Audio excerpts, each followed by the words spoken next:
about that. About recording now, I've got it on record. Thank you for that, Franska. So if you don't have audio, just when it comes to your turn, just put in your name and where you are dialing up from. So I'll start off with Franska. Just go ahead, Franska. I'm Franska, calling from Puchong.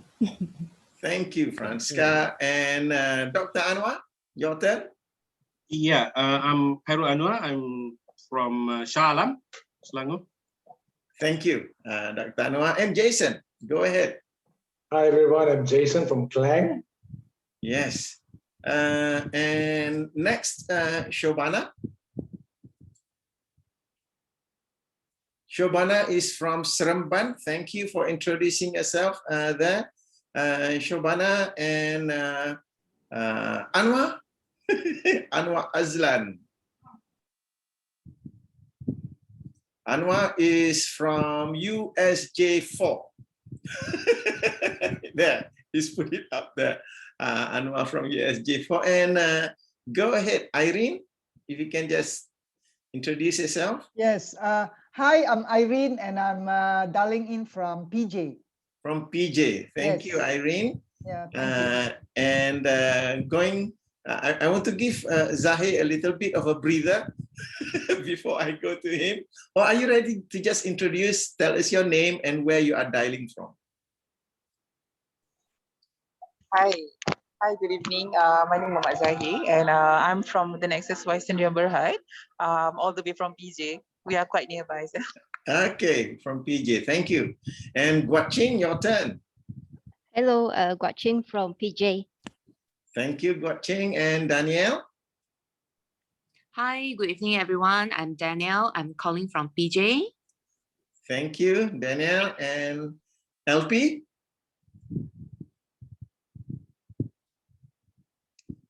Thank you, LP from Cheras. Thank you for being here. And Weifong? You are from, Weifong is from Wangsa Maju. Thank you, Weifong, for introducing yourself. And Linda? Hi, I'm Linda. I'm from Putrajaya. From Putrajaya. Thank you, Linda. And Siti Salina?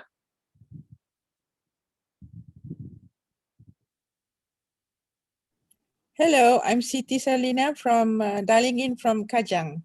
From Kajang. Thank you for joining us. And Sue? Hi, I'm Sue from Bukit Raman Putra. Bukit Raman Putra. And last but not least, Najla. Go ahead.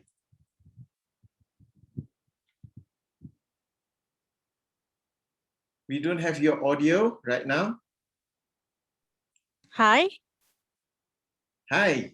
Yeah, I'm Najla. I'm from PJ. From PJ. Yes. Thank you, all of you, Thank for joining us.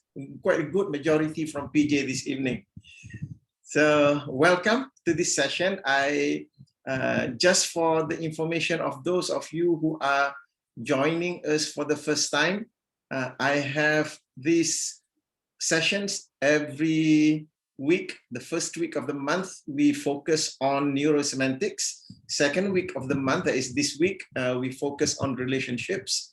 The third week of the month, next week, we'll be covering the topic on meta coaching. And the fourth week of the month, we cover on the topic of parenting. So we go through all of the 4 themes every month. So if you would like to, for those of you joining for the first time and any of those themes are interesting to you, you are most welcome to join the next one.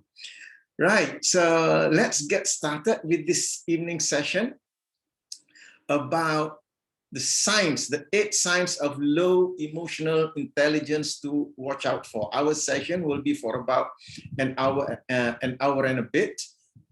And to keep things boiling, so to speak, I'll just cover a couple of points and then I'll open up for questions and discussions so that it becomes more of a discussion rather than one-way talk from me. I don't quite like that either. So at any time that you will have a question or you want to discuss something, just unmute yourself and just ask questions. Okay. Now, for this evening, we are talking on emotional intelligence. A couple of questions that I would like to ask as a frame to what we'll be discussing this evening is that, do you know someone who never seems to be able to control their emotions? Do you work for that person, or are you that person? Perhaps that someone, they are constantly doing or saying the wrong things at the wrong time, or maybe they are always judging others, but a hard time accepting criticism. Now, if this describes someone that you know, chances are high that this person struggles with low emotional intelligence. So what is low emotional intelligence? It refers to the inability to accurately perceive emotions in themselves or in others, and use that information to guide your thinking and actions. Now, emotional intelligence, sometimes referred to as EQ, I will use that interchangeably, is essential to every aspect of life.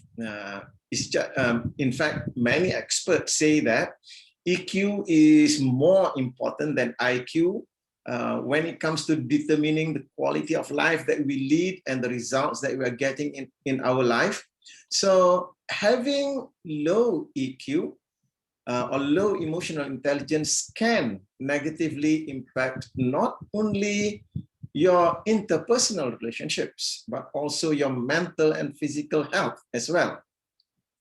So when someone has low EQ, these are the signs, what we'll be discussing this evening. These are some of the signs, not all, some of the signs that will present itself.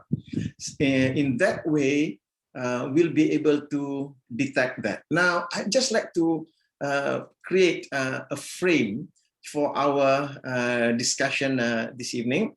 And that frame is that what we'll be doing is we are detecting behaviors that indicate low EQ in ourselves for the purpose of growth and development. So as we go through those behaviors, a major part of neurosemantics is applied to self. So it is not about judging others that they have low EQ and doing, I don't know, responding in ways that are unuseful, or trying to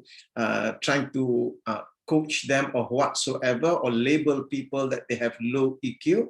No, it is not about that. It is about detecting this behavior. Am I exhibiting any of these behaviors? Because what we will be covering is that once we identify those behaviors, what we'll be doing this evening is we'll look at what is the structure behind that behavior so that we can apply to ourselves in the context of improving our emotional intelligence. So it is not about detecting these behaviors and knowing, that person has low EQ and I'm going to fix that person.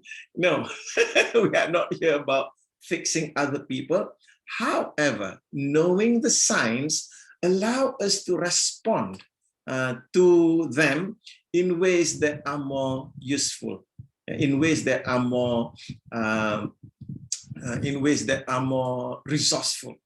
Okay, so this is what we'll be doing. So before I continue on, just like to welcome Bonnie. I noticed Bonnie just in. I like the flowers around you there, Bonnie. And Deirdre, welcome. Thank you for joining us. And also we have Nadra joining us as well. So glad to have all of you. Now, what I'd like to do is, before we go into the specific behaviors of the signs of low emotional intelligence, what I'd like to do is just to remind you about when we talk about emotional intelligence, we are talking about the domain of emotional intelligence, that's the domain of our emotion, our feelings. And emotional intelligence also covers the domain of our communicating and relating. So the communication and relationship. So with emotions, communication and relationships, do you think that emotional intelligence is important for us to be able to improve ourselves in those areas? Because when we talk about intelligence, it's about bringing in the skills in order to be more intelligent in that sense. Okay, so what I like to do is to brief, you can say recap, for those of you who are familiar with emotional intelligence. At the same time, as I was doing this, I noticed that it relates to two meta programs, and that was a aha moment for me, because I've been talking about emotional intelligence. It's about looking at, if you were to take one axis and draw it out, that's the axis of self on one, the top part there, in that axis, and at the bottom there is others. So you have self and others. And do you remember what that axis is all about? In meta programs, we call that axis the axis of attention. Yeah, the meta program of attention. Where are we putting our attention? So on one end of the spectrum, putting attention to self, the other end of the spectrum, putting the attention on others. So with emotional intelligence, we are talking about, on one end is about self, the other end is about others. Now, the other axis that is implied in emotional intelligence is about awareness. So self-awareness, being aware, and moving from being aware, moving to the other end of that spectrum, we have control. So at one end, that's awareness. The other end is control. So if you were to look at these two axes, and this came as a shock to me just today, the first axis, self and others, that's the axis of attention, the meta program of attention. Now the second axis, awareness and control, that's the axis for adaptation. Awareness of perceiving, control is judging. So that's where I noticed, whoa, basically in emotional intelligence, we are working around these two meta programs. If you were to look at the first quadrant, the top left quadrant, that's the quadrant of self and the quadrant of awareness. So that's one element of emotional intelligence, that is being self-aware, self-awareness. And you take the other quadrant, the top right quadrant is about self-control. So that's what we refer to as self-leadership. The bottom left quadrant is about others and being aware of others, and we call that social awareness. And the fourth quadrant is the quadrant of others and control. So that's what we call leadership management. So these are what we are referring to as emotional intelligence. It's about being aware of ourselves and aware of the social surrounding, the people around us. It is about controlling ourselves, from awareness, bringing it into control. So controlling ourselves, so that's usually called self-leadership, how we lead ourselves. And when we move into the social structure, into the world with others, we begin to bring elements of control, elements of organizing things. So that's what we refer to as leadership management. So these are the domains that we are looking at when we talk about emotional intelligence. So I'll just pause there. Right, and just with that brief introduction, anyone has got any questions first before we continue with the behaviors we are looking at? or comments that you like to make. Go ahead. Oh, and I'd like to welcome, I see Elvish all the way from Beijing. Thank you for joining us, Elvish. Do you have audio? Are you able to speak, Elvish? Hello, Mazuki. Hi. It's my pleasure. Thanks for the invitation. I love it. You're welcome. Pleasure to have you join us this evening. Yeah, anybody has got any comments first before we continue with those signs? And what are we going to do about those? For those of you who are familiar with meta programs, what do you think when for me, that realization came only this morning. I've been talking a lot about emotional intelligence, noticing the axis of self, others, awareness, and control.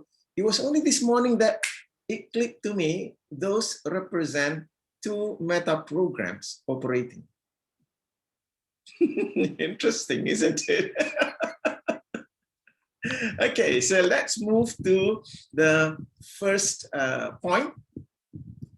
And the first point is moving the first behavior about people who have low emotional intelligence is they always have to be right. Any one of you know someone who's like that? Or are you that someone?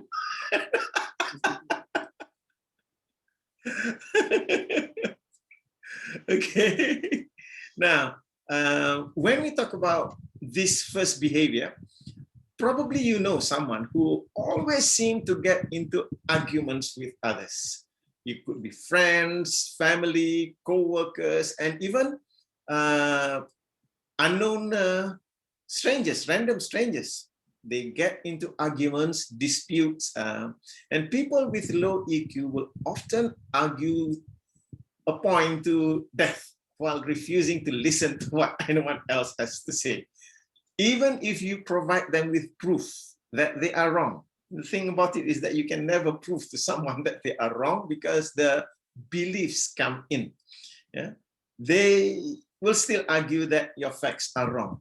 A good example are the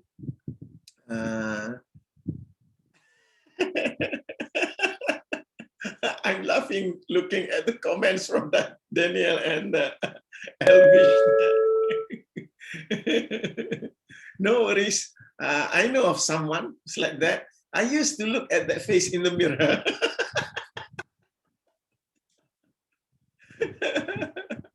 And Michael mentioned that when he was younger, yes, Michael was younger some years ago.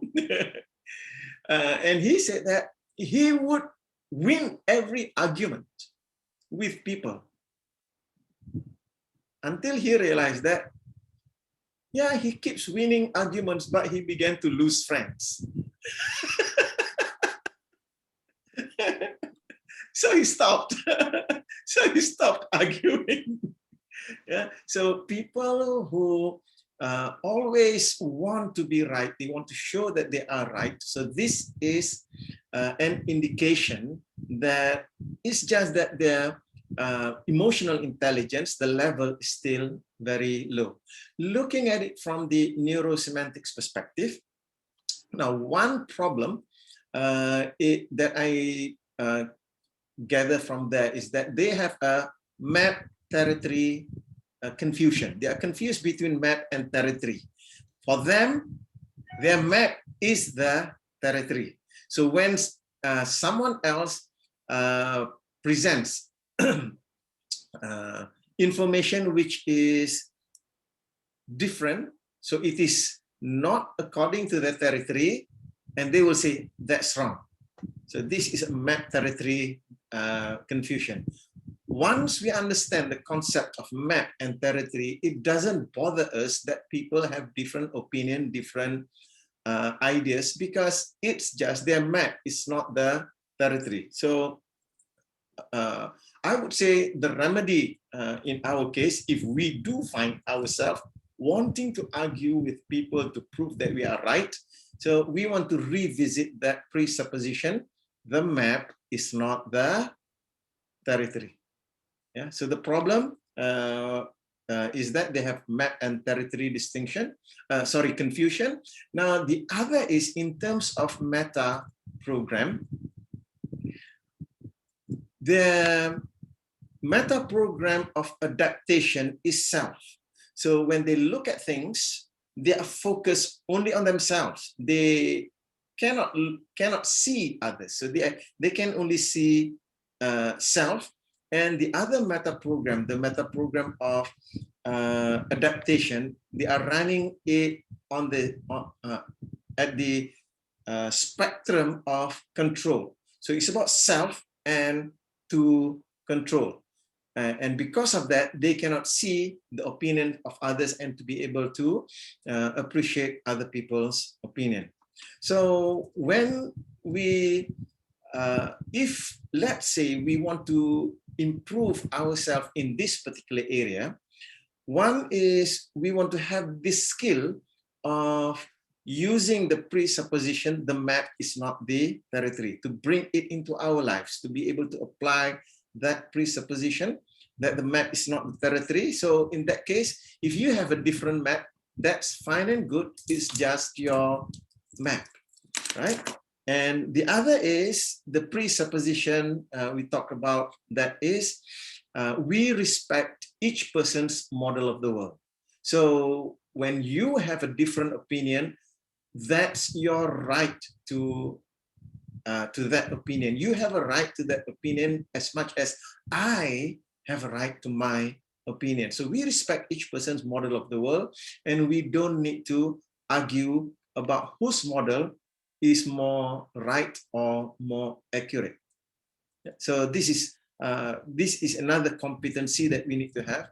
The other is the competency which comes up in the other behaviors as well, the skill of perceptual positions. The skill of perceptual positions is the ability to look at things from different perspectives. So meaning to say, when I look at a particular subject, yes, I'm looking at it from my own eyes. That's first position. And then looking at that subject, now I begin to look at it from your perspective, from your point of view. That will help me to understand what you are referring to. So this is going into second position, which is the position of empathy.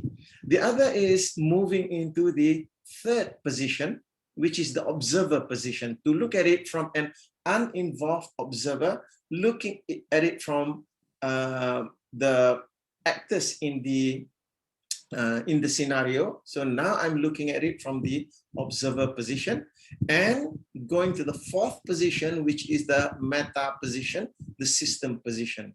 Now, when I have that skill of moving from first, second, third, fourth position, it gives me a more rounded understanding of that particular subject, and in that way, it prevents me. Not to say it prevents me, in that way, it gives me a greater understanding of how people view things. And in that way, I realize that since there are many ways to look at the same thing, then I don't need to insist on people that my idea is the only idea. It's either my way or the highway. So this is the the motto that some people may have if they are stuck in the first position. So people who always have to be right, they are stuck in first position. They are not able to see things from the other positions. So that's the first one. On they always have to be right. So this is the first indicator to show as a sign of low emotional intelligence. Okay, so any questions or comments? Yes, Dr. Anwar? No, not at the moment. Oh, okay. I'm okay, sorry. Thank you. Anyone, do you have any questions or comments?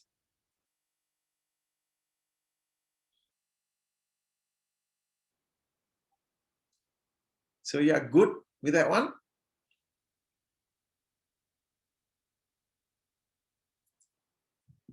Okay, so let's take the second point, second sign. And the second sign is people with low emotional intelligence, they tend to be oblivious to other people's feelings. Oblivious in the sense that they are not aware. They are not aware people are feeling differently than them. So that's the second sign. Many people with low emotional intelligence are oblivious to other people's feelings. They even may be genuinely surprised that their partner is angry at them or their co-workers don't like them. They have no clue. Not only that, but they get annoyed when others expect them to know how they are feeling. So they are just like a robot. They cannot detect other people's feelings. Now, the problem here, why these people are oblivious to other people's feeling, is that one is when we talk about the matrices, we have the matrix of self, others, power, time, and world. They have an undeveloped matrix of others. So they are not used to going into second position, just like little children before the age of, I would say before the age of 7 or 8, they have not developed the matrix of others fully. They don't really, they are not empathetic with the feelings of even their parents. They are not aware that others exist and others have those, they are aware that others exist, but they are not aware that others may have feelings about that. So this is what we refer to as the matrix of others. So the meta program that they are running is the meta program of attention, and they are in the spectrum on self. They have not learned to move into the spectrum of others. So if we notice that we are lacking in our ability to detect and know the feelings of others, again, we need to go back to the perceptual positions to learn moving positions when we look at things. So in this particular context, to be able to be more aware about the feelings of others is about training ourselves to get into the second position, the empathy position. Little children, how we train them to have empathy for others is whenever that they experience a certain emotion, we can also bring it to their attention that, hey, if somebody is facing this situation as well, that they will feel this way as well. For example, little children, they meet other children and they have their own toys, and they have not learned how to share toys yet. So about sharing toys, that's another topic that that we can discuss about. However, this is also how you can teach little children about how to be empathetic with others. So for example, that your child at the age of 4 or 5 years old doesn't want to share his toy with his cousin. So to affirm, okay, that's your toy, you can do that. It's just that I want you to remember the last time when you went to your cousin's house and then he did not want to share his toy with you. How do you feel at that time? So this is about teaching him to get into the second position. How do you feel at that time? So, and when he is able to tell you how he felt, and that is how he feels right now when you don't share your toy with him. So this is being in the teaching little children about empathy. And I deliberately mentioned about 4 or 5 years old because because at the age of about 2 or 3 years old, they have not individuated yet, and not a good time to teach them. Not to say not a good time, however, it will be quite early to teach them before the age of 2. So that's part of their psychosocial development. So that's another issue that we want to put aside. In our case, to be able to put ourselves in the position of others. And I typically do that frequently because I want to be able to understand how others feel. So when I go to the shop, I give the example of going, let's say, to the mama shop, noticing the mama running around. I put myself in their position to understand how is it that they feel when their customers call them, "Hey mama, apa lambat sangat ni?" So to be able to help myself understand how they feel. Okay, so that's the second point. Any questions or comments? The second sign is that they are oblivious to other people's feelings.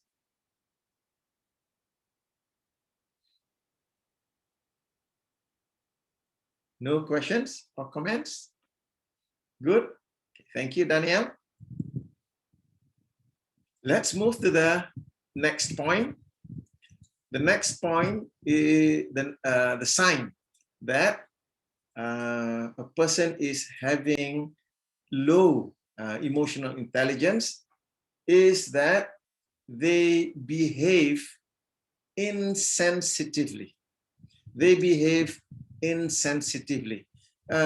Coming from the previous point, they are oblivious to other people's feelings. So because they don't know other people's feelings, they don't understand, they are not aware of those. So when they behave in ways that doesn't take into account other people's feelings. So that's why we call them insensitive in their behaviors. So what happens is that when they don't understand other people's behavior, they will have no sense of timing about what is it that is appropriate to say. So it could happen that they may say something insensitive at, say, at funeral, or maybe if there is a tragic event, they may make a joke out of that. It's because they have difficulty in understanding the emotions of others. So it comes as no surprise to us that they are unable to interpret and respond appropriately to the emotional tone and atmosphere. So it's just like for people who can understand the feelings of others, they can detect the emotional tone of the surrounding. However, because they are oblivious to that, they can't see that, and they behave in a way that is congruent to their emotion rather than the emotion that is within that particular event. Okay, so again, similar to the previous point, the problem is the undeveloped matrix of others, and the meta program that they are running is the meta program of self. So how to overcome that? It's about learning to be empathetic.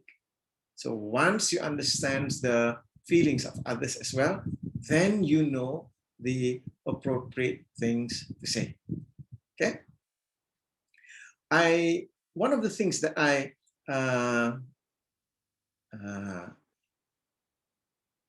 think I shared this with others is that in the context of, let's say, in the context of a funeral, I think I've given this. I can't remember what do they call it, but you go to a funeral, and let's say the funeral is of someone that is close to you.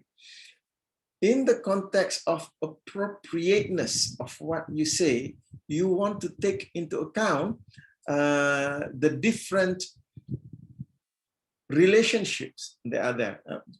I give the example, let's say I go to the funeral of my uncle, okay? And since he is close to me, I feel that sadness strongly. It's just that my uncle has children and their children are in the closest circle.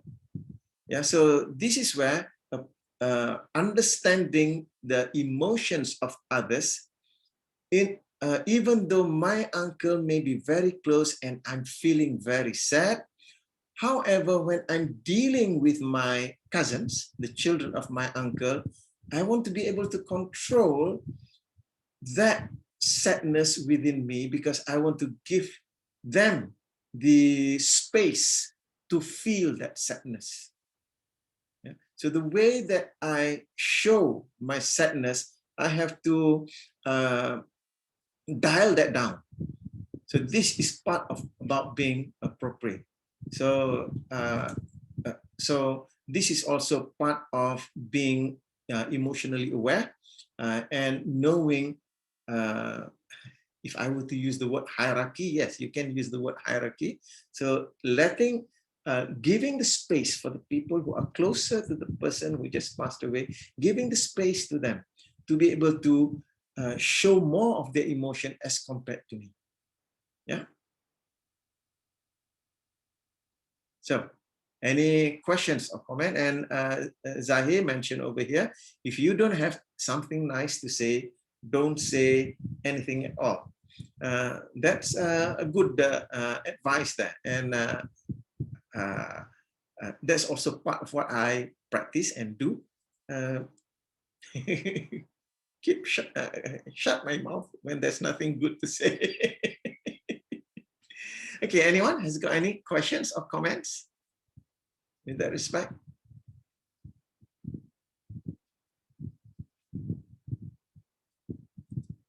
Question. So if the person is extra sensitive and how shall I say, takes everything and sees too much into things. So the opposite end of insensitive, is that a person with high emotional intelligence? No, right? It's more insecurity. Yeah, you got it. It's more of insecurity. It's also I'm just thinking this when you mention the word high emotional intelligence. So what does that mean?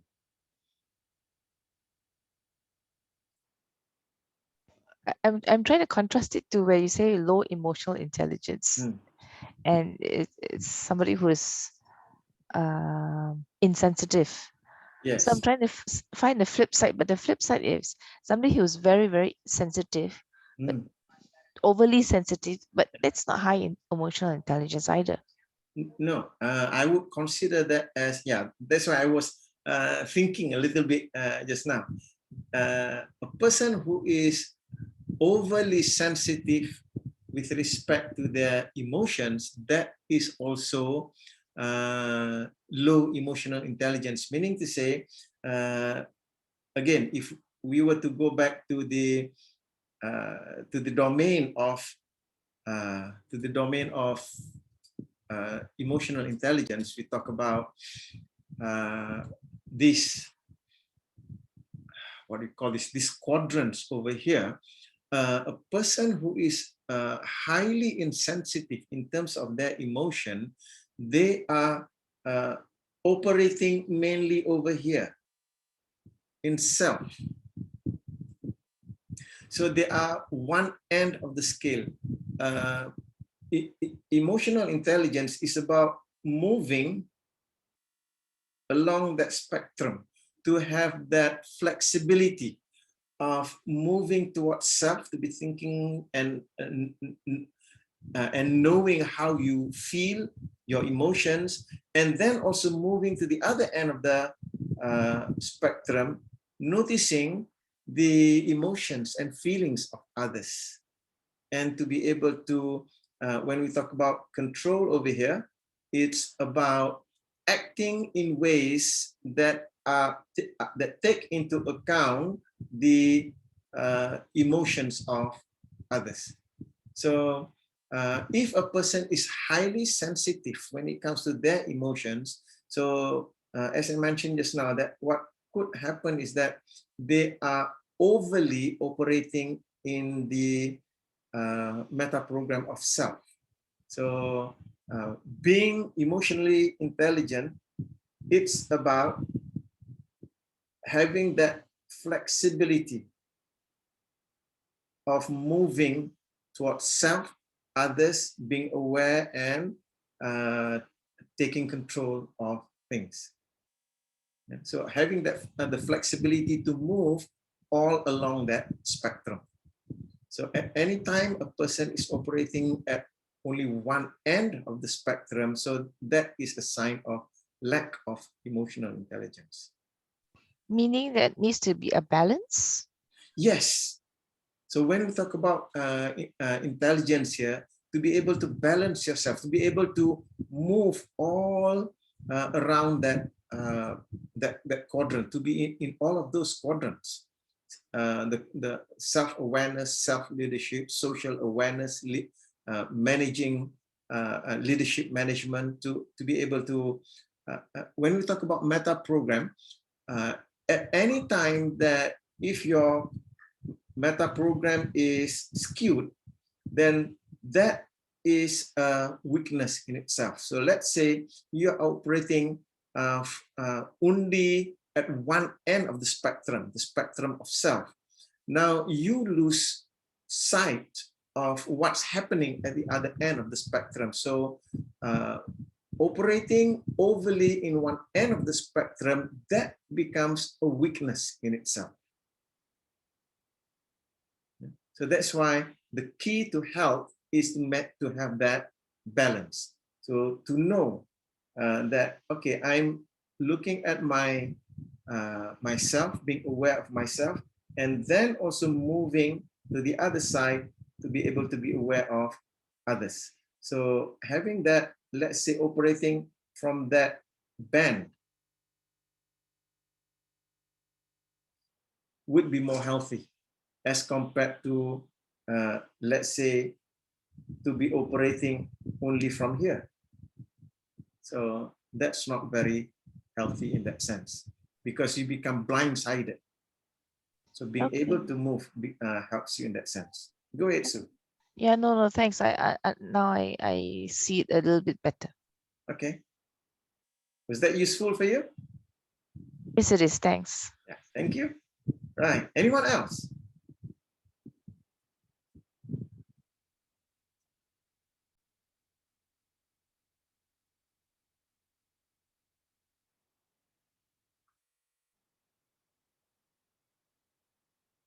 How to increase sensitivity towards others? Elvish? Yeah, thank you for that point. So this is where we were talking about earlier. This is the skill of perceptual positions. If you remember the perceptual position of first, second, third, and fourth position. So one of the ways to practice is just going. Thank you, Wei Fong. We put ourselves in the other person's shoe. So let's say I'm walking along the street. So this is the moment I mentioned that along this street where where my office is, there is a landing in between. Coming up to the first and the second floor, there is a space of about 7 or 8 feet, about 2 meters, where there is a landing. So we have a grill preventing people from going up, and most companies like my office as well, we have another grill right at the sidewalk. And just a few blocks away, I noticed that there's a homeless person who stays there. Yeah, I guess the first and the second floor there are no tenants, so probably he discovered that, and I noticed him staying there. In the daytime, there are times that he's there, but there are times he's not there. Probably he goes out. He does work. However, what I do is that whenever I walk past there, there are times when, like today, when I walk past there, I noticed that he was sleeping at that landing. So I would deliberately put myself into his shoes to be thinking about how would I feel if I don't have a home. I need to work. I don't have a place to stay. And that is a way of practicing it, to put yourself into other people's shoes. I'm sorry, when I start giving you the example that I went into that state, it's just that there's nothing much that I can do to help him. And I just hope that I'm just grateful that the owner of the shop lot somehow allows him to do that. Otherwise, that he will have to look for another place somewhere, and it's not safe in that sense. Okay. Okay. Sorry about that for a bit.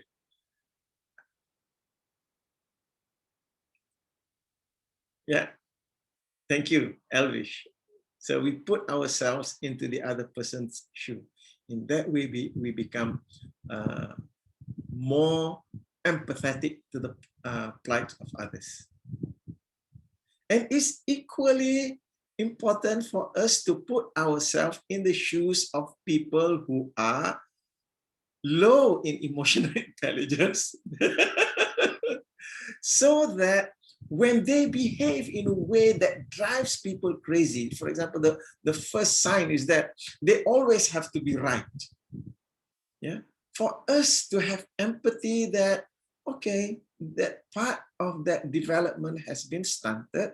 So it is not about me labeling them as having low intelligence, it's about having empathy towards them, and that's okay for them to behave in that way. They have not fully developed themselves in that way yet. So how do I behave in ways that are kind to them when they are behaving in that way? I hope that makes sense. Yeah, so this is the approach that we are taking when we deal with people who are low in their development. And I keep giving this example. It's a brutal example. At the same time, it drives home the point that it is unjust for you to demand that a blind man to see. So if there is a blind man and you say, well, this guy blind cannot see that, you don't do that because you understand that it's impossible for them to see. So similarly, when you encounter people who have their emotional intelligence is not well developed and they show all of these signs. So it is not about us labeling them or putting them down. It's about having the compassion that, okay, this part of them has not fully developed yet. Okay. Yeah. Bonnie puts in, can this sense of others be developed as an adult or only if they are aware of their situation? It can be developed. It's just that the point that you put in here, Bonnie, is that if you want to help them, the first the first criteria, if you want to help anybody, is that, is the person coachable? You can't coach anybody who's not coachable because they'll resist. How do you feel when people try to change you? A person who's coachable, they are ready to be coached. Yeah. And in my experiencing coaching others is that it's a great joy when I'm coaching somebody who is coachable. It's so easy because once they realize what's happening wrong, they'll just run with it and then do their best in order to overcome a person who's coachable. So if you notice somebody who is low in EQ, if the person is coachable, then you can help them. Yeah. Thank you, Dapone. Yes, agree. Most like this are not yet coachable unless they suffer enough. Yeah, sometimes the suffering that they go through is what brings them to a point of realization. So you need to come to a realization that, okay, things are not going well and I need to change. The moment a person comes to that point, I need to change, then the person is ready to be coached. Prior to that, they resist. Okay, so for me, if a person is not ready to be coached, I leave them well alone. I leave them well alone. They are not yet ready. Okay, right. Let's move on to the next point. The fourth point over here is that people who are low in emotional intelligence, they blame others for their problems. Okay. People with low EQ have little insight into how their emotions might lead to problems. The one thing a person with low emotional intelligence won't do is hold themselves accountable for their actions. So when something goes wrong, their first reaction is to find someone or something else to blame. If they cannot blame, let's say, Dr. Anwar, so they'll blame his background. And they might even suggest that they had no other choice for what they did, and that others simply don't understand their situation. So if they fail an assignment, break a window, or don't get the job, or burn dinner, somehow, some way, they will make it someone else's fault. So from the structure of things, the problem is caused by I detect two meta programs operating. One, the meta program of responsibility. So they are under responsible. Yeah. When we talk about the meta program of responsibility, the healthy meta program is to be balanced, somewhere quite in the middle there. Under responsible is not healthy. Overly responsible is not healthy. So people who blame others, they are under responsible. So to bring that person to have a healthy responsibility, and the other meta program that is operating here is the meta program of causation. Meta program of causation, one end of the scale, you have the causeless causation, linear, complex, personal, taking things personal, external, magical, and correlation. So typically, people who are under responsible, they have not learned the causation in terms of linear and also complex and correlation things. These are the ways that cause something to happen. So they may be operating from the causeless meta program. So how you feel is your responsibility, not mine, not realizing that what they said was what caused the other person to feel in that particular way. So when we talk about this problem of responsibility, now the way to overcome it for ourselves is to learn the skill of changing meta programs. And we've been talking about this. I just realized that I've not checked with all of you. If any one of you are not familiar with this term meta program, I've been using this over and over.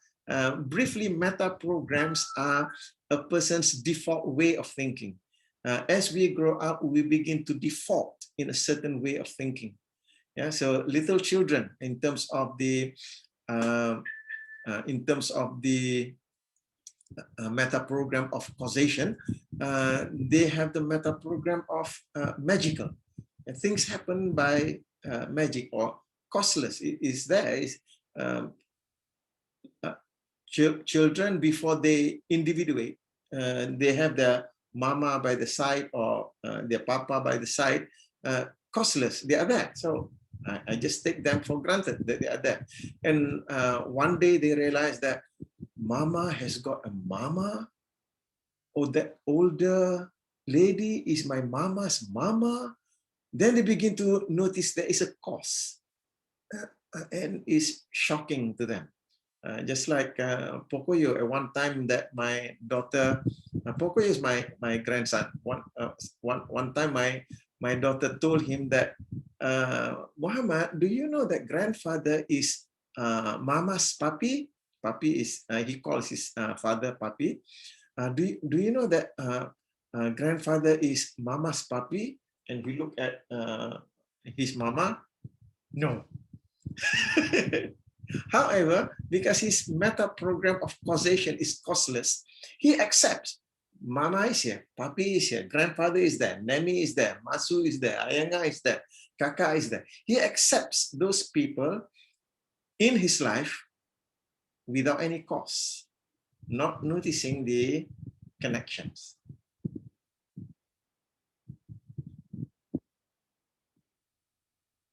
Okay. So these are the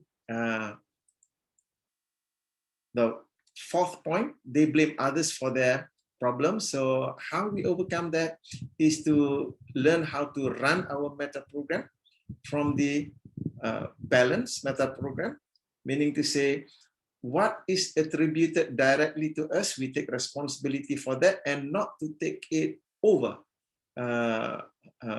And beyond that. So that's the healthy meta program, balance. And the other is the meta program of causation, knowing that certain things that comes into our lives may be causeless. For example, as far as I'm concerned, COVID-19 is caused by the virus and all that, but it came into my life as causeless. I did not do anything, it just came. And to accept that. Yeah. And how it came about, so there are many complex matters coming into being. So you have that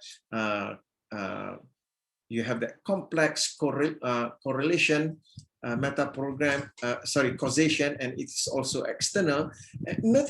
And noticing that in life, things come into our life, they have many different relationships. Sometimes it's causeless, sometimes it just happens. It's external, I cannot handle that. Sometimes it's direct because I did something and something happened to me.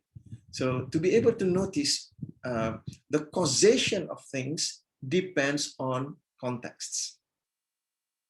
Okay.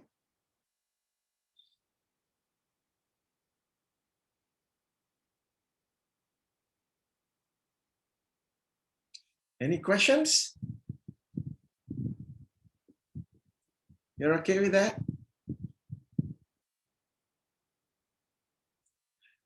Yeah, Elvish, thank you for letting us know that Mau Mau is from Shenzhen. However, we've lost her already. Maybe the signal went out.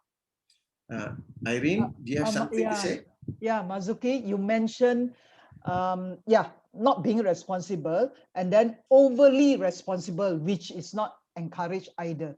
Can you please explain what are some of the behaviors of overly responsible?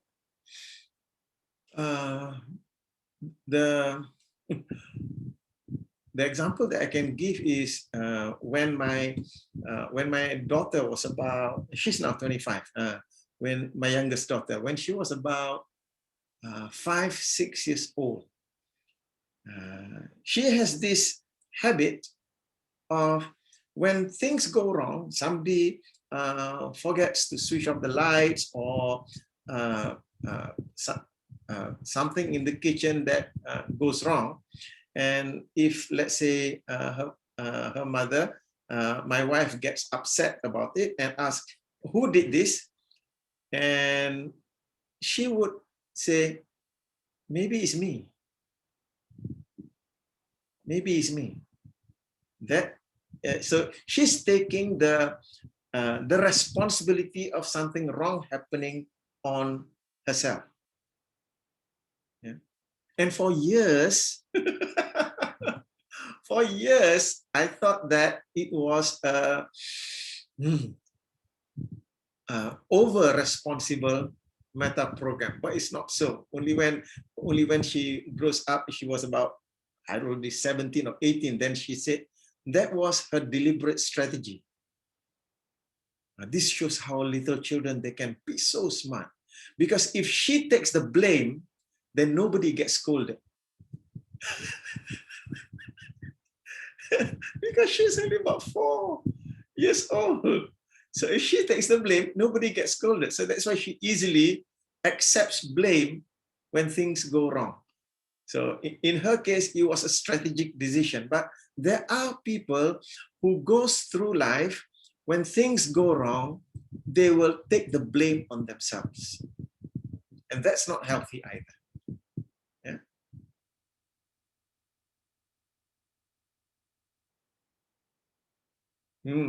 And Elvish, what makes you say that you have some low EQ signals?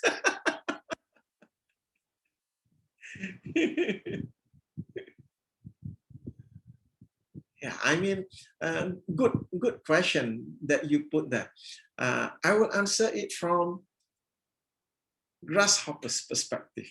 Practice, practice, practice, practice. And as you experience these signs in your life, knowing that it indicates low emotional intelligence, the first place for you to go in order to rectify that is the place of compassion for yourself. Yeah, to have compassion for yourself. When let's say you behave in ways that is emotionally unintelligent, be compassionate to yourself, to forgive yourself for doing that. Because if you don't forgive yourself for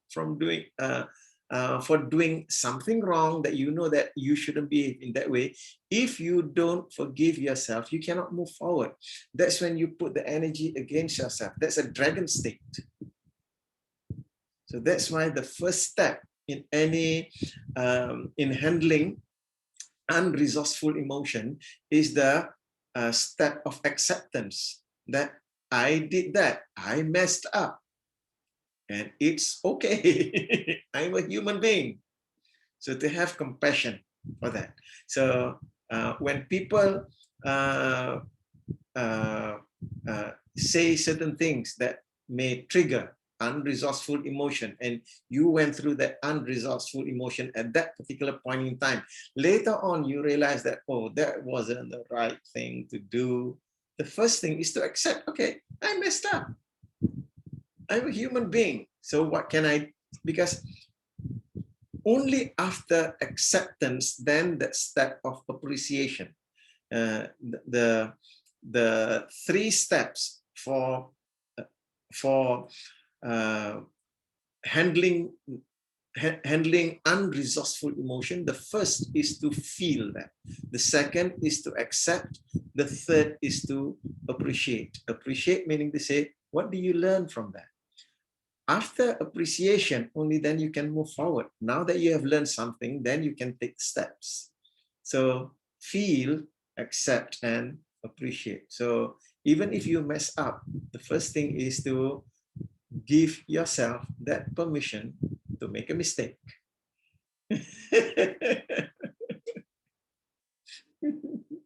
Just don't kill that person, that's all. Okay, Elvish.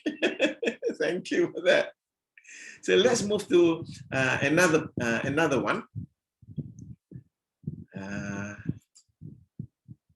The 5th one is that they have poor coping skills. People with low emotional intelligence, they have poor coping skills. Why? Because a person with low emotional intelligence, they have low ability to cope, not only with their emotions, they have low ability to handle emotions. So when strong emotions come up, whether that strong emotions come from them or comes from others, they realize that they are helpless because they don't have the ability to handle those emotions. So what do they do? Fight or flight. Either they run away from that or they fight against the event that caused them to feel that emotions. And both reactions, fight or flight, doesn't cope with that situation. And another thing is that what happens is that they will also hide their true emotions. And this is also very common in people with low emotional intelligence. So from the structure point of view, the problem here is that they lack in the skills of state management. So state awareness, state anchoring, state shifting, state interrupt, all of these state management skills, they are lacking in that. And that is why they cannot cope with emotion, especially highly charged emotion, whether from themselves or others. They lack the emotional awareness. And the other thing over here is that because they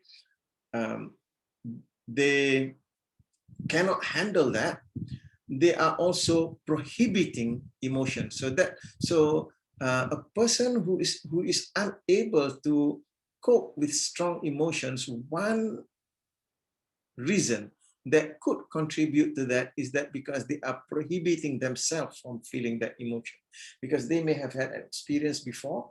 When they experience that emotion, it caused them to act in ways that was not useful for them, and they begin to prohibit themselves. And society could have also played a role in that. You shouldn't feel angry. You shouldn't feel sad. So they prohibit anger, they prohibit sadness, they prohibit guilt, they prohibit a lot of those so-called negative emotions. People label these emotions as negative. And when they prohibit it, those emotions don't go away, it gets stored. So that's why when things happen and those emotions were to pop up, they will react to those emotions, and because of that, they cannot handle the situation. Okay, so the way to overcome this is, one is to learn the state management skills. The other is to have healthy relationships with emotions. And if I'm not mistaken, we discussed it in one of these sessions, that emotions are equal in the sense that they are just a feedback mechanism to tell us something. There is no such thing as right or wrong emotion. The emotion that you feel is right at that particular point in time, is telling you something. And Michael used the analogy of a car. You have the accelerator pedal and the brake. The emotions that you like, that many people call positive emotion, joy, love, these are called positive emotions. Those are emotions tell you that, okay, go. It's about putting your foot on the gas pedal and go forward. The emotions that you dislike, sadness, anger, fear, is just telling you there's something out there that's not quite right. So that's why it's causing you to break at that point. So it's just a feedback mechanism. It's about accepting that, okay, I feel sad right now. So what is this telling me? The thing about driving a car is that you need both the gas pedal and the brake pedal. You need to have both in life. It's just that when people experience those brake emotion, the so-called negative emotion, they keep their foot on the brakes. So that's why they don't go forward. So it's only relevant at that particular point in time.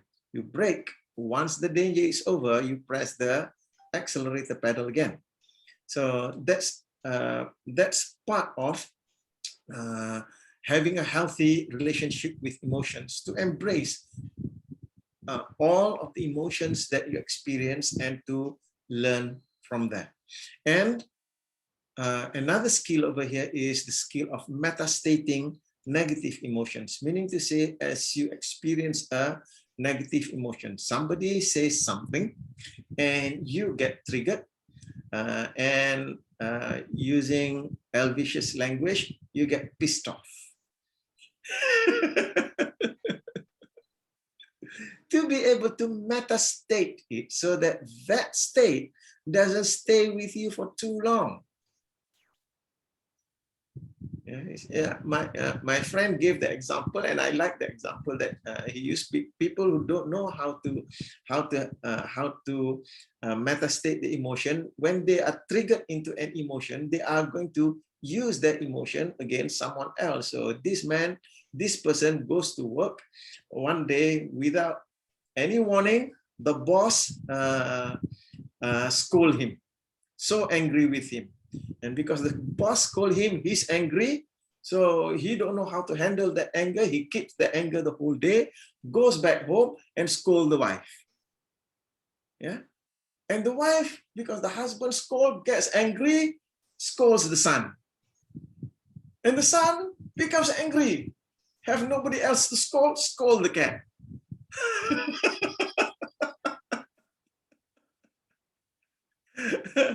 So the chain goes from one to another.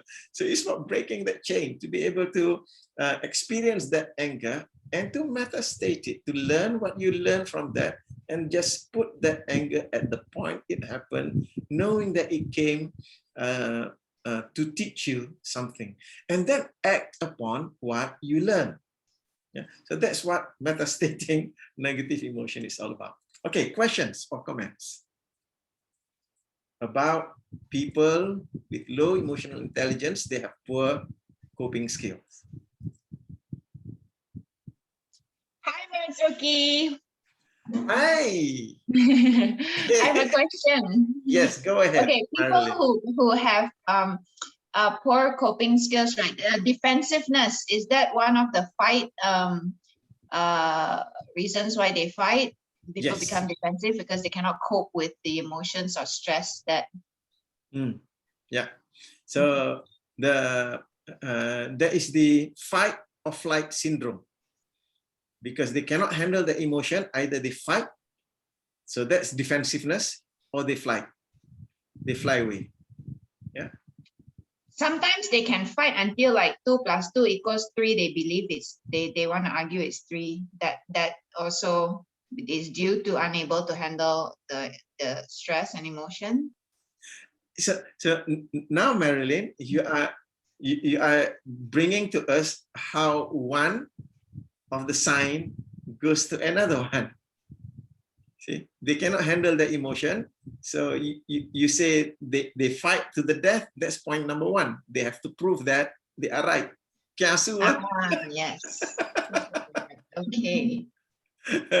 And then point number 4, they blame others. So it comes in a package. Oh yes. You know, like, yes, I see that. You know, Chinese New Year, you have that, what do you call that? You have that hamper. Everything's there. Nicely wrapped up too. Nicely wrapped up. Yeah. Okay, thank you. Thank you. Yep, Elvish, thank you for your point there. Without proper coping skills, those emotions become vicious circle to the people surrounding. Yes, vicious circle, and the vicious circle external, it's out there in creating enmity and anger and sadness in the people around. And when it is internal, that is what we talk about as the dragon state. That vicious cycle is attacking self. So in both situations, the internal state and the external surrounding are affected by that. When people don't have coping skills with respect to emotions. Yeah. Okay, let's take one more. Number 6 is that people with low emotional intelligence, they have emotional outbursts. Does that sound familiar to anyone? Because that's the domain of emotional intelligence, emotions, feeling. The ability to regulate emotions is one of the components of emotional intelligence. So that's why in APG, we cover the one of the skills of emotional intelligence is the ability to not only to calibrate your emotion, the skill of modulating that emotion, to be able to bring it up or bring it down. So people with low EQ often struggle to understand and control the emotion, and because they do not know how to control, it goes up. And when it goes up, they will lash it out to others. So just like that man coming home from work, because now that anger has been festering in him for 8 hours, so come back home and lash it out on the wife, on the children, and all that. And the thing about emotion. So did you hear about this, dear? Sorry? Sabah and Sarawak. What's that? What's that, Sue? Sorry. Wrong. I forgot to mute myself. Okay, thank you. I was quite worried about people in Sabah and Sarawak for a moment. So the long-term effect is that when people do not, this emotional outburst is that when people do not know how to handle the emotions, they keep. Energy is neither created nor destroyed, it just changes form. So when a person experiences an emotion and they don't have the skill of feeling it fully and completely, feeling the emotion allows that energy to dissipate. However, not having that skill will keep that emotion in the body, and as Stephen Covey uses the word of an emotional reservoir, they continue to fill that emotional reservoir. If it is anger, it becomes more and more and more angry. If it is sadness, they become more and more sad, and it becomes chronic, and they go into despair and depression. So when they have all of those tanks, reservoir, full, almost full. Anger is at 99%. Sadness is at 96.3. 96.3. Yeah. So it is almost full. So it just takes a little bit of anger to cause the reservoir to overflow. So that's how it comes out at the other end. Yeah. So the problem here is that, again, it is about lacking in state management skills. So again, just as in the previous point, to learn how to manage skills, to manage state, to have a healthy relationship with emotions, and to metastate negative emotions when you experience them. Yeah. And for me, the skill of metastating negative emotion is a very important skill for daily use, because in a day, as we go out, as we go throughout our day, we will experience things that are beyond our expectation. And if they are less than our expectation, that's when we experience what we consider as negative emotion. Having the skill of metastating negative emotion allows us in real time to be able to quickly metastate ourselves into a positive emotion and to be able to move forward. Yeah. Otherwise, like someone, I can't remember who was it, told me that when she got angry, that she will have that anger for about a week or something like that. Who was that?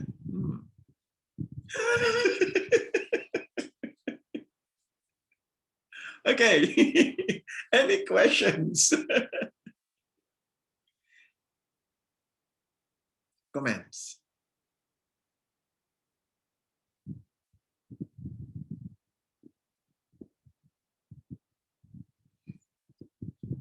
When it comes to not knowing how to handle strong emotions, people might hurt or harm themselves or others. Yeah, so do not underestimate. Yeah, do not underestimate.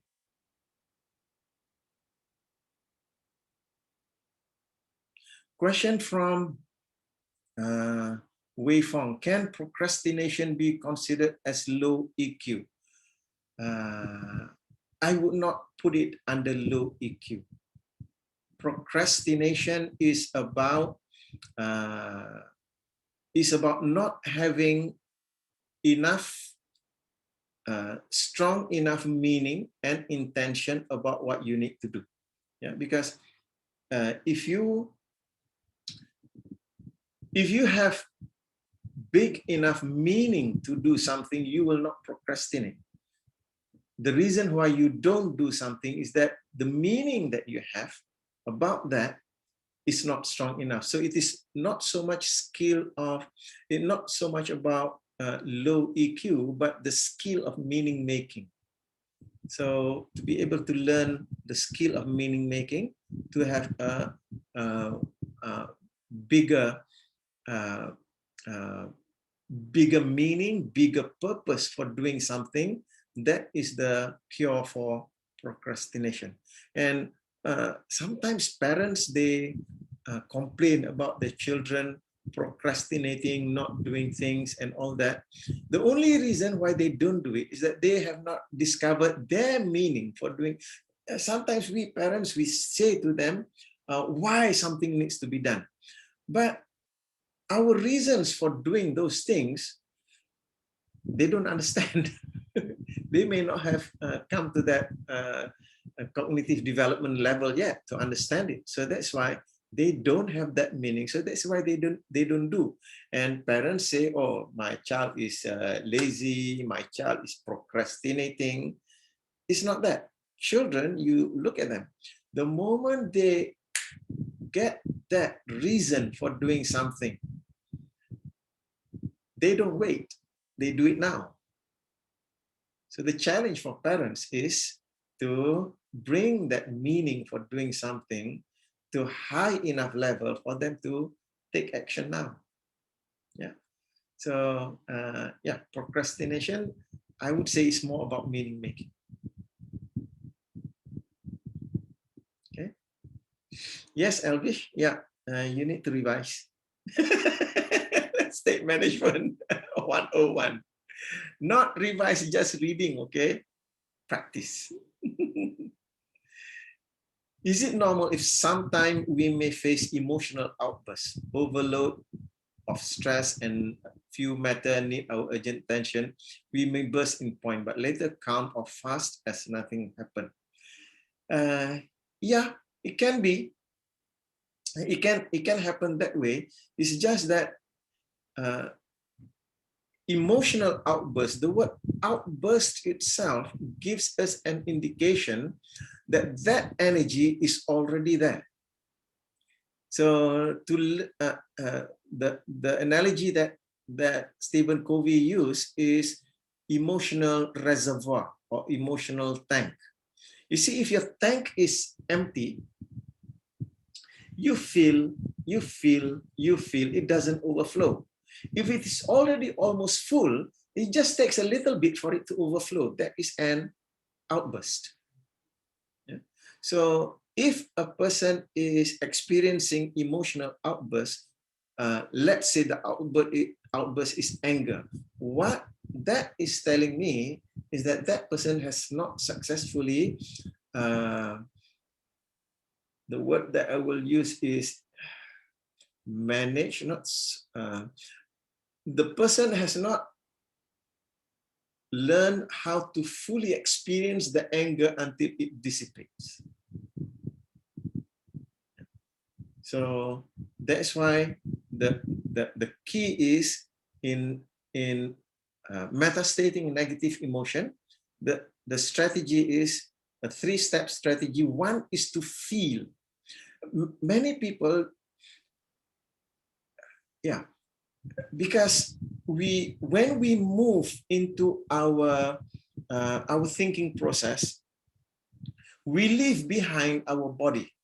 Our education system plays a strong part in telling us to go upwards and leave our body behind. Our education system put a high value on mental intelligence and puts a low value on physical intelligence. So we come to the point whereby we don't value enough the physical part. So what happens is, for many people, the mistake that they have is that when they experience, let's say, an unresourceful emotion, anger or sadness, they are too quick to metastate it with their thinking without allowing that emotion to go through. That energy, that emotion needs to go through the body. So many people skip that step of feeling. So when you feel angry, feel it first, because when you feel it, the energy goes out.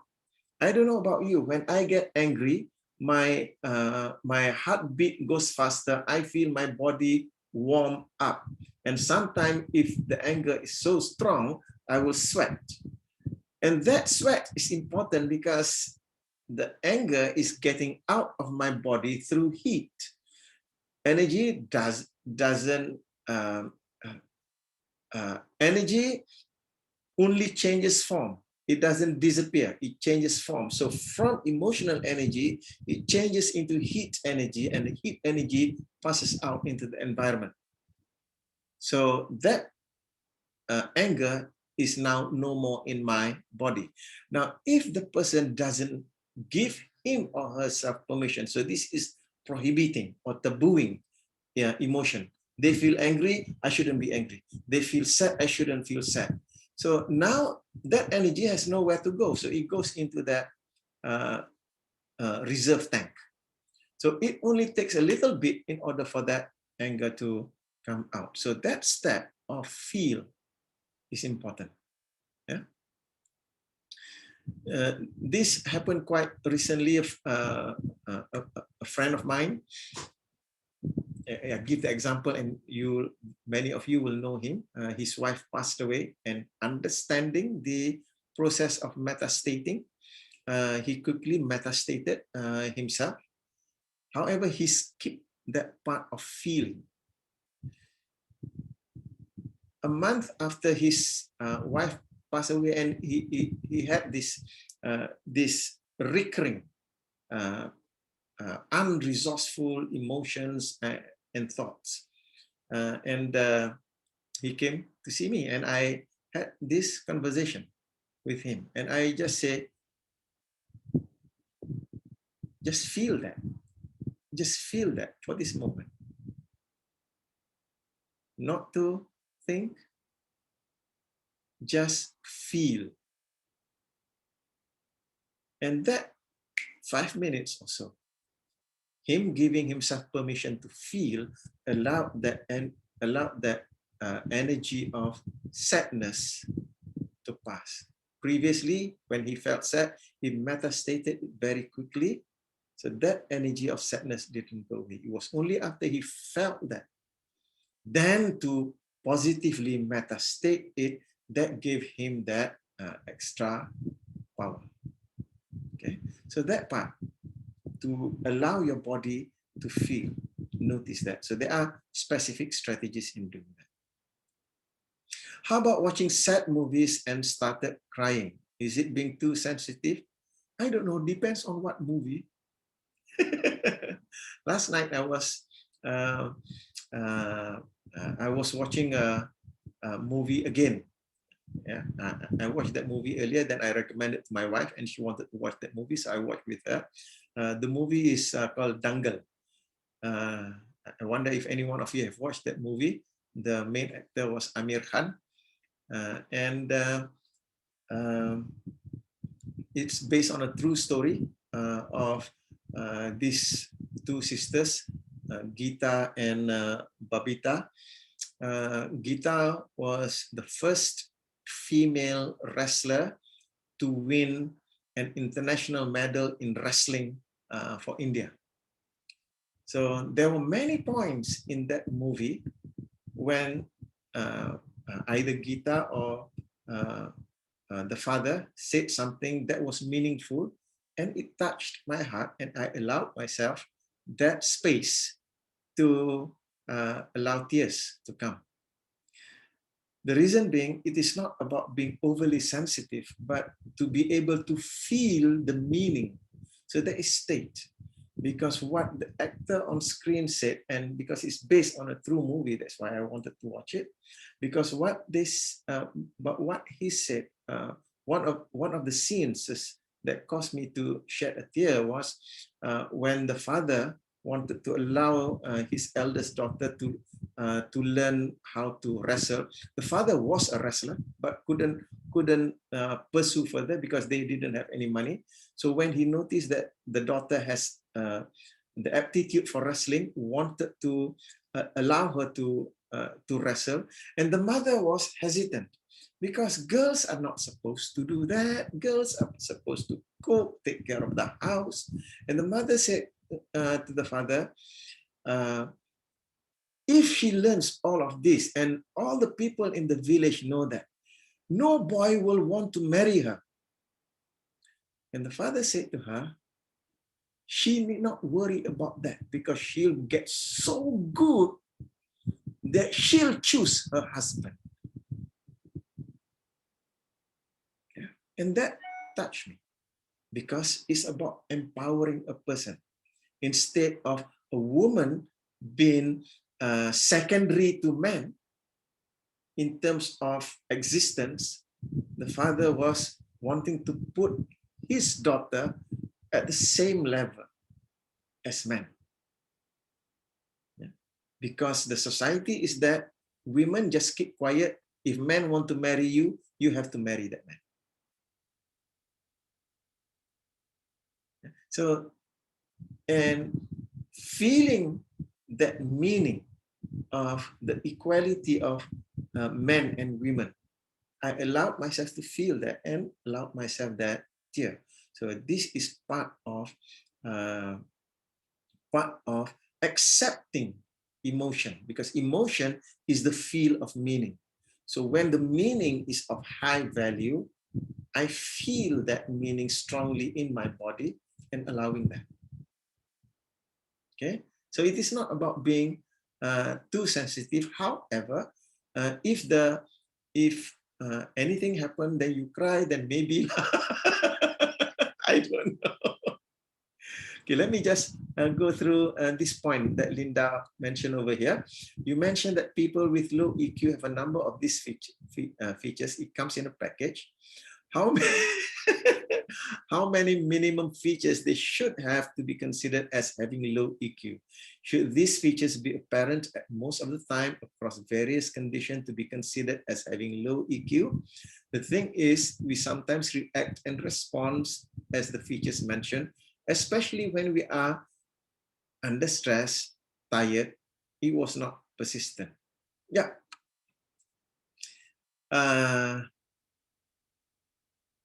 it is not all of them. Yeah. And that's why at the very beginning I mentioned to you that this is not about trying to detect somebody has low EQ or not.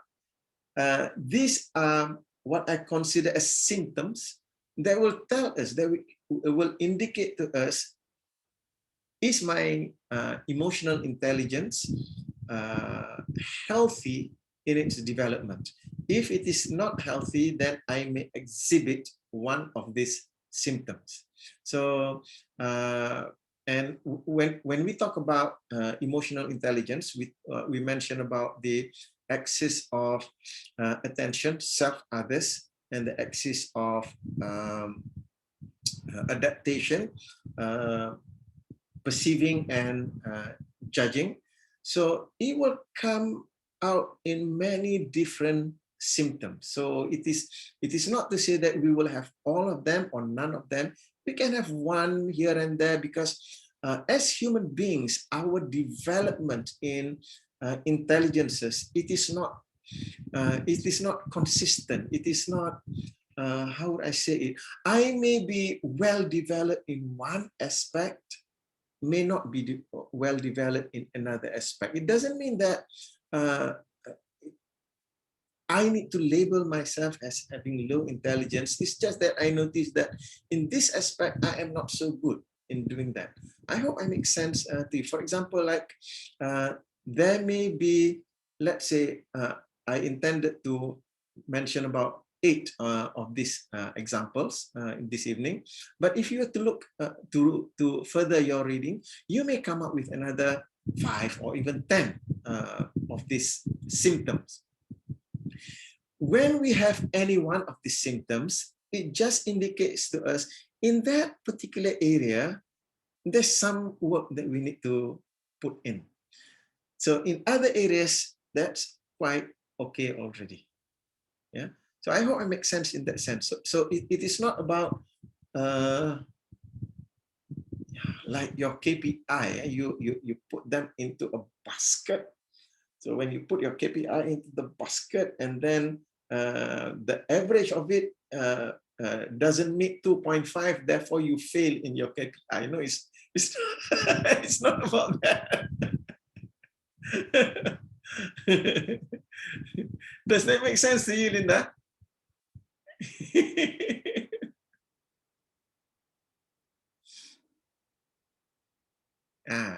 Thank you. I'm just looking at the yeah, thank you, Linda. I'm just looking at the in the chat box over here. Wei Fang was asking what's the title of the movie again. Dangal. Yeah, that's the very good movie. Since it was based on a true story, then I like to follow. If it is not true story, I don't like to follow. Learning from others, and it is also a movie that is about relationship, and noticing that the father, in terms of his skills in relating, especially in the skill of communication, has very poor skills in that. However, he made up for it by his love for the child, wanting the child to be the best. So quite a lot of learning that you can get from that movie. Very inspirational. Okay, so that covers the number 6 point. So it's already 9:44. I'll just very briefly mention about the next 2 points. So we are on borrowed time now. So point number 7 here is they struggle with relationships, and the reason why they struggle is that emotional intelligence is about relationship. Yeah? Relationships requires emotional intelligence. And point number 8 is they turn conversations towards themselves. The reason being they are running the meta program of attention in the spectrum of self. They do not know the existence of others. So that's why the conversation is towards self. So those are the points that can act as indicators to us if we are lacking in any aspect of emotional intelligence. At the core of it, emotional intelligence is about us having a balance of giving our attention to self and also others, and to be perceiving and controlling. Yeah, because when we talk about meta programs, there are only about 6 of the meta programs that needs to operate in a certain way. We encountered one of them this evening, the meta program of responsibility. How to operate that meta program is to be balanced. However, the other meta programs, it's about being flexible enough to move along the spectrum. So to give attention to self and also to be able to give attention to others, to be perceiving and also to be judging and taking control of things. Yeah? Because if we are limited in our operation of the meta program, that becomes a weakness in itself. The strength comes from flexibility. Yeah. So when it comes to, again, emotional intelligence, if I were to notice if I'm operating in from one of these signs, then the area that I need to work on is basically in these 2 meta programs, the meta program of attention, and also the meta program of adaptation, to be flexible enough to move between the spectrum. Okay, so we've come to the end of the session. Anyone has got any questions or comments? Let's go ahead.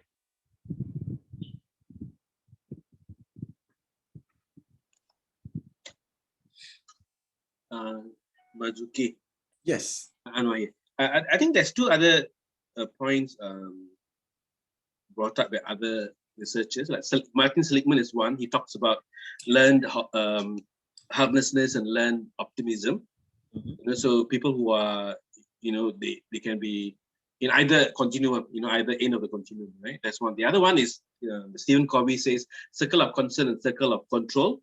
You know, what I can control, I can manage it. Circle concern is it's not within my control really. Right? But the Covey says that as well. Right. Thank you, Dr. Anwar. Appreciate that very much. Yeah. Any other points, questions? Marzuki, narcissists are on the spectrum of low EQ. Sorry? Narcissists. Yep, very low. Because Very low. they are operating almost purely on the axis, on the spectrum of self, to the extent that they may not even notice others. Right. Thank you. Are you referring to somebody that I know? I think so. I think we all know that person.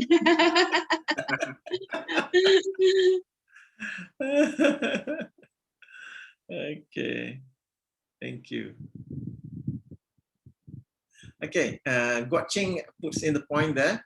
Can you further explain the struggle with relationship? We talk about when we in relationship, we are connecting with another human being, a mutually empowering relationship is when both parties are growing. So if I'm in relationship with someone, I'm in relationship with my wife, in order for her to grow, I need to understand her. I need to know what she needs. In that way, I can support her.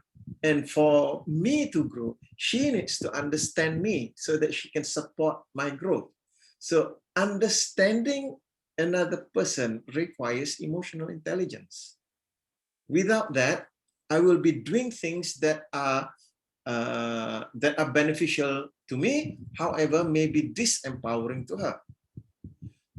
So that's why when we talk about emotional intelligence, the primary domains are the domain of emotion, communication, and relationship. Okay, thank you. Does that help, Guat Ching? Yes, thank you, Mazuki. Thank you, Guat Ching. So what kind of meta program should we run? So we should change it from self to others, right? Thank you for saying that. Not change from self to others. To be flexible enough to move along the spectrum. Remember, behavioral flexibility. Otherwise, you are operating at self. Then you change to others. It is also causing stress. At any time that you are operating in one end of the spectrum, it is causing stress. For example, like a perfectionist, let's say. So operating from perfectionist to not perfectionist, then yo-yo, like that. Does that sound familiar? I'm a recovering perfectionist, okay?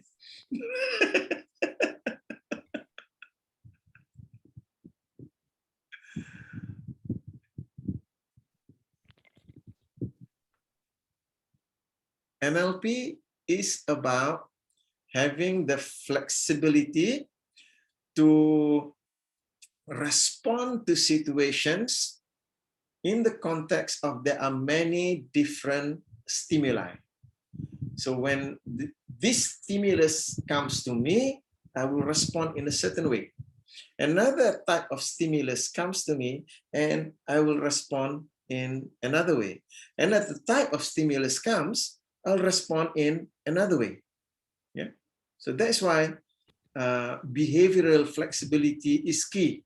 So an example, a parent who's got 3 children.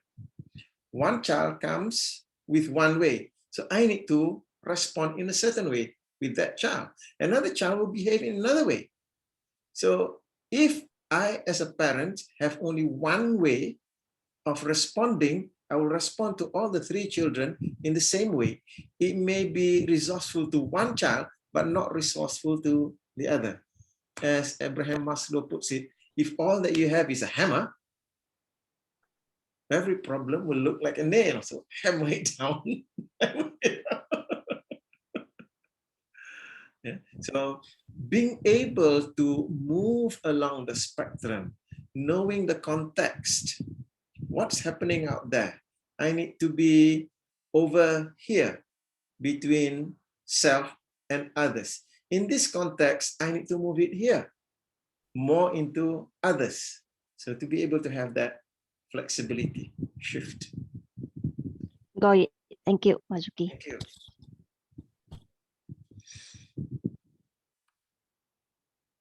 Right, so coming almost to 10 o'clock before we end, I just like to just go around to everyone to listen whatever that you may want to say before we end. I hope that this session has been useful for you. So I'll start off with the bottom of my screen first. I'm just going to Najla. Najla, would you like to say anything before we end? Yep, I learned. Thank you so much, Mr. Mazuki. I learned a lot tonight. So and I think I can I understand very well about the behavioral of those with the low emotional intelligence. So thank you so much. Thank you, Najla. And Zahir? Hi, Mr. Marzuki. Okay. First of all, I would like to again thank you so much for the time. And again, thank you so much for your very valuable training. I really enjoy it, and I believe that the rest of the member enjoy it as well. And I appreciated that you made it fun. I feel much better prepared to deal with the uncomfortable issues. And thank you so much for your wisdom, experience, and the personable presentation, Mr. Marzuki. Thank you. Appreciate that very much. You're most welcome. Thank you. And Deirdre?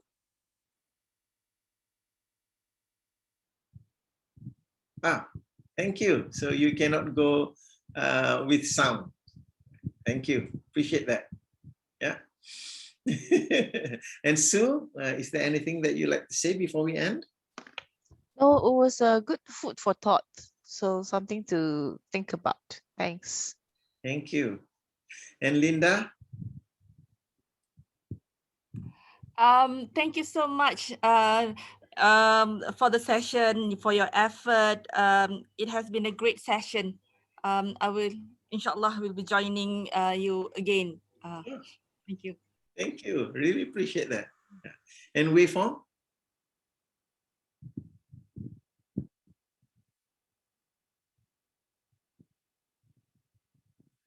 I learned behavioral flexibility, a new term today. Thanks for the sharing session. Okay, thank you, Wei Fong, for that comment. Yeah. And Danielle. Hi, thank you, Mr. Marzuki, for the great sharing tonight. I think it has allowed me to do my own reflection. Yeah, so a lot to think about. Thank you. Thank you. And Guat Ching has put in her comments there. Thank you, Marzuki. It is a great session and aha moments to learn EQ from NLP perspective. Thank you, Guat Ching. And Anwar, you don't have the mic. So any comments from you, Anwar? Okay, thank you, Anwar. Thank you. And Shobana?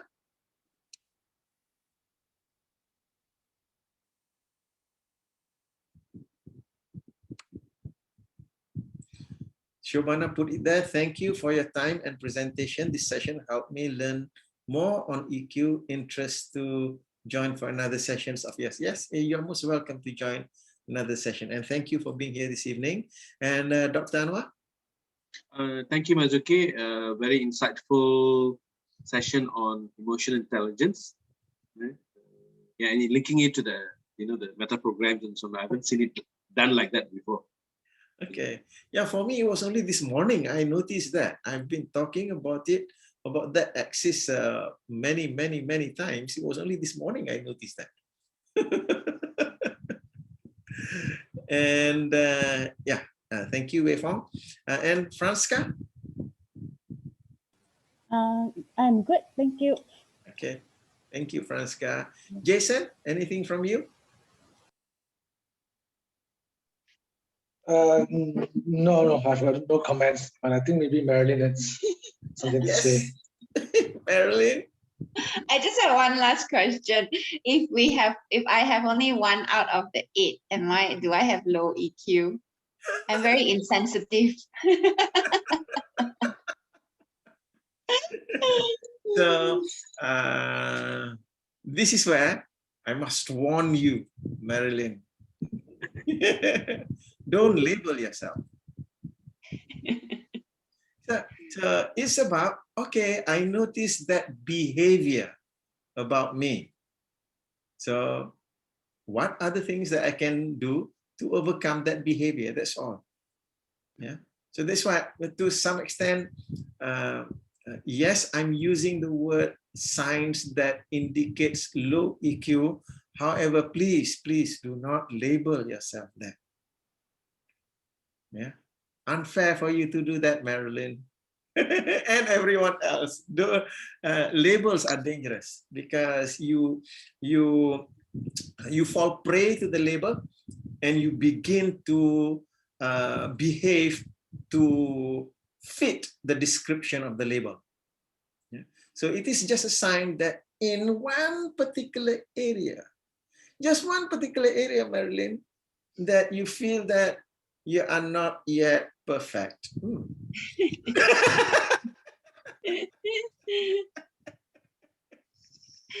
Thank you, Marzuki, for the friendly reminder.